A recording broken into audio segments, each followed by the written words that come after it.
New car pricing is out of control. The average transaction price for a new car is almost $50,000. And dealers, they're stacking up inventory, unable to sell cars. We're going to go drive to a couple dealerships in this area and check out some of their inventory and see what's going on. Absolutely. We're checking it all out for you. Going to prove that the price of cars is too damn high. All right, Pops, we're at our local Subaru dealership. Subaru sales plunged 23.5% last month. What do you see here on the lot? I see a poop ton of the new Outback, and you know, they are ugly. They are what used to be a decent looking vehicle is now one of the ugliest vehicles I've ever seen. Outback sales are down 43%, if I'm not mistaken, year over year for the month. The cross tracks look good. They have a few of those. They had a number of the Foresters, which have gotten equally as boxy almost as the Outback. And the one thing that I've noticed is there's no customers here. Now, Dad, I looked on CarEdge.com before we came over here. One of the Foresters they have on their lot, over $40,000 for the MSRP. How long do you think they've had it? More than a week? 123 days. So looking at this dealership's lot, not only are there Outbacks galore, and we know Subaru increased the price of the Outback, and it's not selling. The Forester's their biggest seller in terms of volume, almost 20,000 units sold. Yet that even saw a 10% decline in sales. Why? Maybe it has something to do with the fact that it costs $40,000. Yeah, the cost of Subarus, even though relatively to the market, they're relatively inexpensive.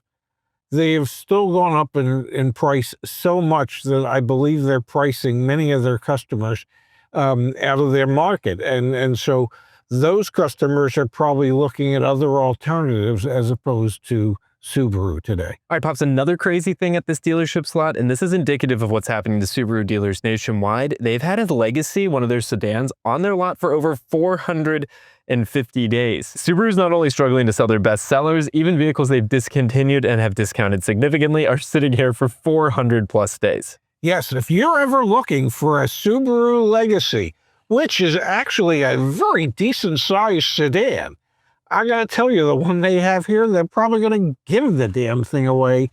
It's already had one birthday. They don't want it to have two. Now, we were also looking at their inventory. They have some Outbacks that are over $50,000 as the MSRP from the manufacturer. I went on CarEdge and I actually looked it up. So they've had this red one for 58 days. What's interesting is the market day supply is significantly higher than that. Dealers in this area have a ton of these expensive Outbacks, but they're not selling fast. This is kind of the unfortunate reality for Subaru right now, is they've priced a lot of their customers out of the market. A $50,000 Outback? I never in my life would have dreamed that there could be an Outback that has an MSRP of 50 grand. I would have been hard pressed to think an Outback could have an MSRP of 40 grand, let alone 50 grand. I mean, you're getting into Lexus territory, Acura territory. It's like there's no way you should have an Outback at $50-some thousand.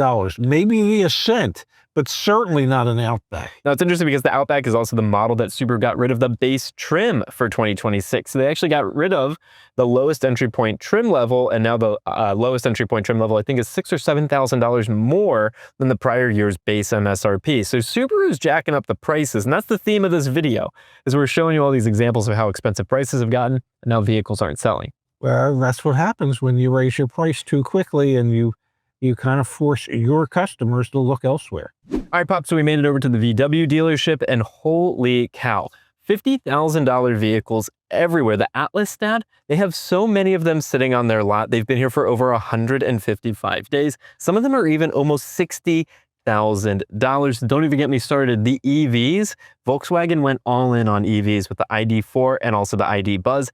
We've got some ID Buzzes that are sitting around for over 450 days. They cost $60,000+. Cars have just gotten so expensive here, and this dealership proves it.